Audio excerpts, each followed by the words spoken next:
Iya, oke guys. Assalamualaikum. Balik lagi dengan Jaki. Hari ini tanggal 16 Juli ya. Pukul 12 lewat 35 menit. Gua membahas Daria Varia atau DVLA. Jadi ini saham ada yang minta dibahas di YouTube ya.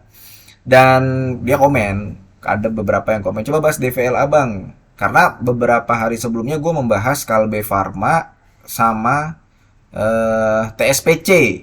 Nah, DVLA ini 11-12 sama mereka. Cuman gini guys, coba kita perhatikan ya. Buat lo yang belum tahu, DVLA ini dia memproduksi kayak Decolgen, kemudian Natur E, Enervon C ya, Nudiatab dan obat-obat resep. Jadi segmennya dia bukan obat bebas yang ada di minimarket atau warung-warung, tapi ada obat resep juga yang biasanya di apotek-apotek.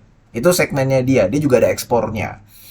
Nah, kalau misalkan kita lihat dari hutangnya ya guys ya, dia termasuk perusahaan yang sehat. Lu lihat di sini baik liabilitas jangka panjang dan jangka pendek. Jangka panjangnya itu ada di angka 146 miliar. 146 miliar ini laporannya dalam laporan keuangannya dalam ribuan ya guys ya. Dia ada 146 miliar tapi di sini berdasarkan laporan keuangan terbaru tidak ada hutang yang benar-benar berbahaya. Jadi ya bisa dikatakan dia sama seperti Kalbe Farma, sama seperti Tempo yang bisnisnya berkepanjangan dalam jangka panjang aman lah. Nah, lu perlu tahu juga bahwa ini perusahaan tidak liquid. Cuman gini guys, yang tidak menarik dari saham ini dan bahkan lebih parah, gua katakan lebih parah guys. Ini perhatikan ya guys ya, di tahun 2010 sampai tahun 2014 dia itu bisa mencatatkan penjualan 800 miliar. Tahun 2012 dia menyentuh 1 triliun.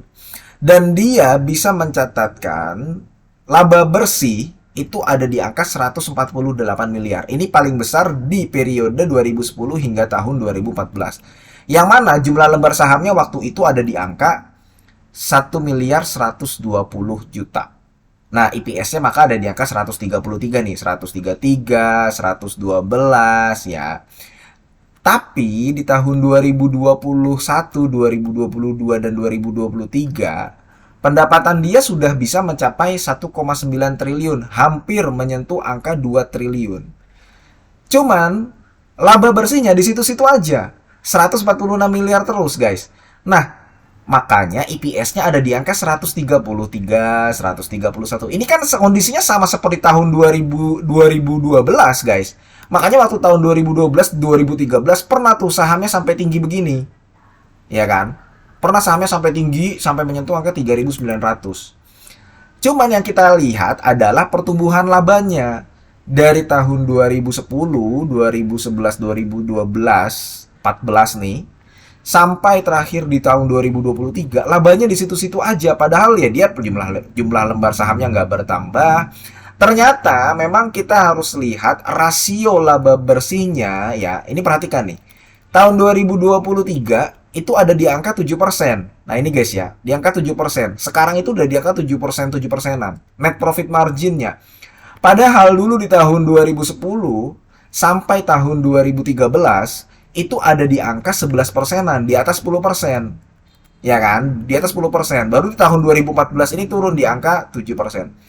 Jadi meskipun kelihatannya pendapatannya bertumbuh, tapi kalau net profit marginnya tidak bertumbuh, ya, dan malah berkurang, yang tadinya di lebih dari 10% sekarang jadi 7 persenan, ya labanya di situ-situ aja guys. Kalau misalkan labanya di situ-situ aja, EPS-nya di situ-situ aja.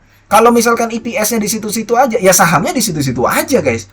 Makanya makanya di VLA ini ya, sejak 6 tahun terakhir dia sudah kembali lagi ke harganya. Jadi tahun 2016 ya, dia pernah nih di angka 1560, 570 naik naik naik naik, turun lagi sekarang ke angka segini.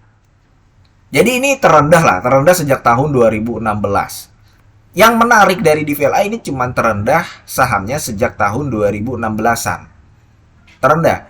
Cuman kalau kita lihat dari pertumbuhannya ya 11-12 ini lebih parah daripada Kalbe Farma, lebih parah dari Tempo. Kalbe Farma masih bisa dia ekspansi, pertumbuhan pendapatannya bertambah, labanya juga bertambah. Tempo juga ya walaupun tidak signifikan, ekuitasnya bertambah, asetnya bertambah dan labanya bertambah. Walaupun tidak signifikan ya. Cuman kalau DVLA ini dia nggak kemana-mana labanya. Nah tadi gua katakan yang menarik sahamnya adalah sudah terendah sejak tahun 2016-an. Itu yang pertama. Yang kedua ya memang saham ini rutin membagikan dividen. Jadi lu kalau misalkan hold DVLA lu paling nggak bisa dapat yield ya di atas 5%-an dalam 1 tahun.